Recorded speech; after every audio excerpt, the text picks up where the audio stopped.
I never thought I'd see my life flash before my eyes in my own garage, with 6 police officers pointing rifles at me and the governor of the state collapsing to the ground, bleeding, because of one woman's lies. All of it, every terrifying second, started with my neighborhood's HOA president, Karen Whitfield. And the crazy part, she wasn't just trying to ruin me, she almost destroyed her entire HOA in the process. Act 1. The conflict begins. My name's Michael Thompson. I'm 34 years old, a cybersecurity engineer by trade. And honestly, I've always lived a pretty low-key life. I'm not some hot-headed troublemaker. I'm the kind of guy who triple-checks his taxes, files every receipt, keeps a fireproof safe full of documents, and makes sure I stay out of trouble. The cabin by the lake had always been my little slice of peace. A workshop garage, space to work on my classic Mustang, and enough distance from the chaos of city life to breathe. I bought it with the belief that it was outside the HOA's reach. But like with most nightmares, the fine print had a twist. One crisp autumn afternoon, I was in the garage, sleeves rolled up, oil on my hands, just trying to tune the Mustang's carburetor. My phone buzzed. The caller ID made my stomach tighten. It was my Uncle Richard. Not just Uncle Richard, but Richard Thompson, the sitting governor of the state. He rarely called me directly, and when he did, it wasn't for small talk.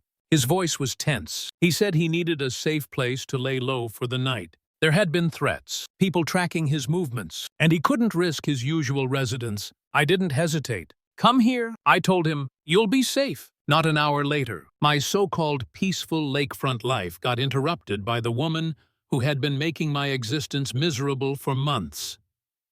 Karen Whitfield, HOA president, clipboard queen, and dictator of all things petty. She stomped up my driveway in her pressed beige slacks, blouse tucked in, binder clutched like a weapon. Her platinum hair was teased into a helmet that could probably survive a hurricane. "Michael," she sneered, flipping open the binder, "we need to discuss your violations. You failed to submit the roofing compliance form for your last repairs." I wiped the grease off my hands, walked over calmly, and handed her the stamped approval form straight from the county office. Her face tightened. Her eyes darted across the document, realizing she'd been caught in a lie, or maybe just sloppy paperwork. Did she admit the mistake? Of course not. She snapped the folder shut. "Fine. But don't think this is over. If you keep challenging this HOA, you're going to regret it." I should have ignored her. I should have let it slide. But something in me, something tired of her constant harassment, made me push back. I told her I intended to request a financial audit of the HOA accounts. That's when I saw it. A flicker of panic in her eyes. Not just irritation, fear. Like I'd touched a nerve she was desperate to hide.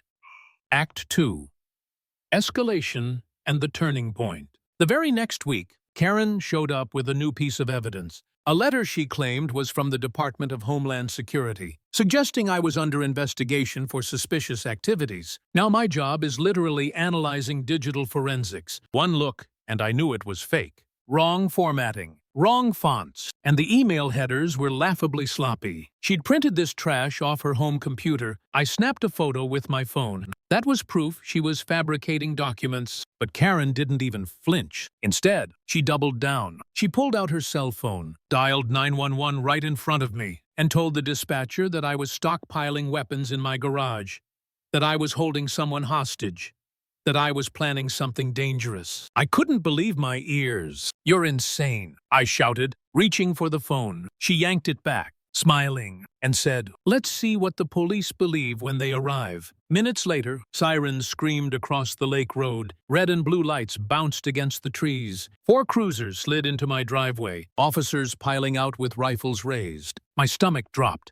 My hands instinctively went up. "It's not what she says. She's lying," I pleaded. But Karen was already waving the fake DHS paper like a flag. "He has someone in the garage," she yelled. "He's dangerous." That's when I froze, because technically, there was someone in my garage. My uncle, The governor! I could feel the officer's suspicion cutting through me. Every second felt heavier. My mind spun. If Richard stepped out now, would they even believe he was here voluntarily? Or would Karen twist it into something darker? For the first time in years, I felt helpless, absolutely powerless. My life, my freedom, maybe even my family's safety, all dangling on the words of a woman who hated me. And I cracked just for a second. I wondered if I should have stayed quiet all along. If maybe I'd pushed too far. If maybe the HOA wasn't worth this fight. I nearly gave up. But then I heard my uncle's voice through the garage door, calm and steady. "Michael, open it. Let me handle this." That was the spark.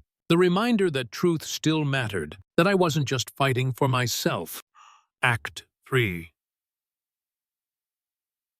The climax and justice. I took a deep breath, stepped forward slowly, and unlocked the garage. The door groaned open, and there he was, Governor Richard Thompson, stepping into the flood of police spotlights with his hands raised high. "I am the governor," he declared firmly. "I am here voluntarily. This man is innocent." For a split second, silence hung in the air. Then chaos. One officer, too nervous, too untrained, fired. The crack of the rifle tore through the night. My uncle staggered, collapsing forward. Time stopped. My scream ripped from my throat as I lunged toward him. Karen's smug expression melted into sheer horror. Her plan to frame me had spiraled into something she couldn't control. "Look at the cameras," I shouted. "I have footage, emails, recordings, everything." She faked it all. Within minutes, backup units swarmed in. FBI agents were called. My home security system's cloud feed played back Karen's forged letter, her 911 call, her threats. The narrative flipped instantly. I was no longer the suspect. She was. By the time paramedics rushed my uncle away, thank God, the wound wasn't fatal.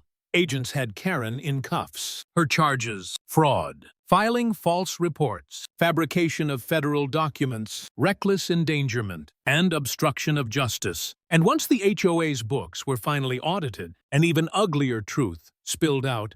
She'd siphoned over $180,000 through fake maintenance contracts. The same neighbors she lorded power over watched as the queen bee of the HOA was shoved into the back of a cruiser, her face drained of all arrogance. And me? I just stood there, oil-stained shirt, trembling hands, exhaustion washing over me. No joy, no victory dance, just relief that the nightmare had finally ended.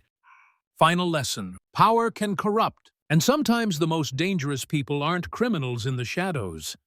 They're the ones living right next door, hiding behind clipboards and fake authority.